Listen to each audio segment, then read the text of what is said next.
I'm gonna tell you a story, but the first thing I have to say is time doesn't work the way you think it does. You can go Oracle, though, inside you walk the cult. Alright, so, turning back to Fullmetal Alchemist, because I took a little detour from the fate of this. So, very important in both series, but especially for what I'm talking about, the second series, Brotherhood, is the gate.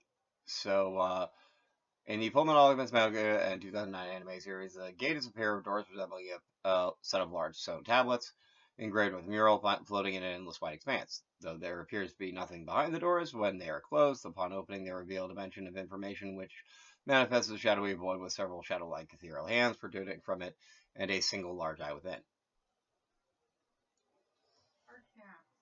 I'm kind of recording. The shameless void and its extremities look very similar to the original forms of both Father and the Homunculus Pride. Any alchemist who attempts a human transmutation is summoned before the gate by the transmutation's rebound and is confronted briefly by a being known as Truth before the gate itself pulls them through the doors. Inside, pure knowledge about the world, the universe, alchemy, and everything is forced into the alchemist's mind as they begin to break down both physically and mentally, becoming part of the flow. As a samsarati with tapasara. As they flow together with the truth essence. However, the alchemist is granted as much knowledge as proportionate as was being given up to them as a toll through the gate.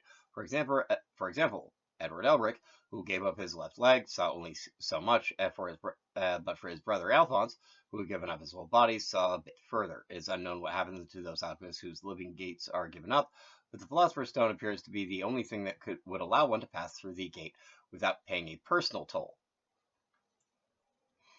So,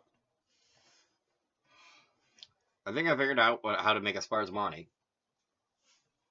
which is a kind of Philosopher's Stone, and I figured out, I think, how to make a Sandra, which is the other kind of Philosopher's Stone, which means that I've also figured out how to make a Tarkika Kundamani, or the crown jewel of philosophers and poets. I mean, the crown jewel of philosophers. And thus have become a Kavi Tarkika Simha, a lion of philosophers and poets. That would mean I could offer all three of those.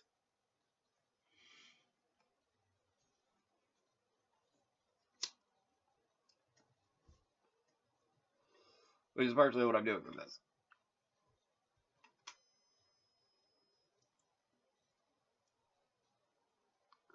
So, in chapter 104, Father is revealed to theorize that the Earth itself is a living organism and therefore has its own gate.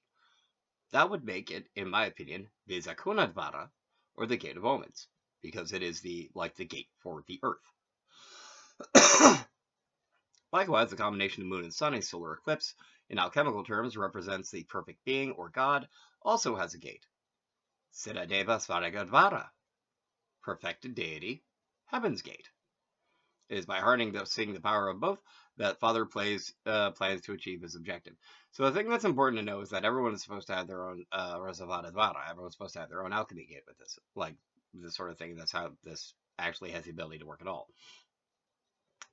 So what I'm basically doing is I'm taking my Tarkika Raksa, my Tarkika Kudamani, my Masvagadvara, my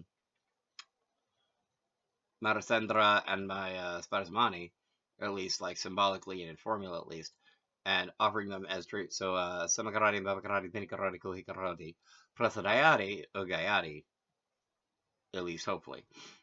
Which is like associate with, insinuate yourself into, identify with, offers tribute, and then to pay the toll.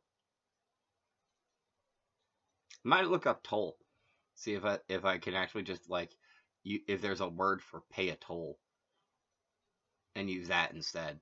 But that's where I'm at right now. Anyway, thank you for watching. Please feel free to like, share, comment, and subscribe.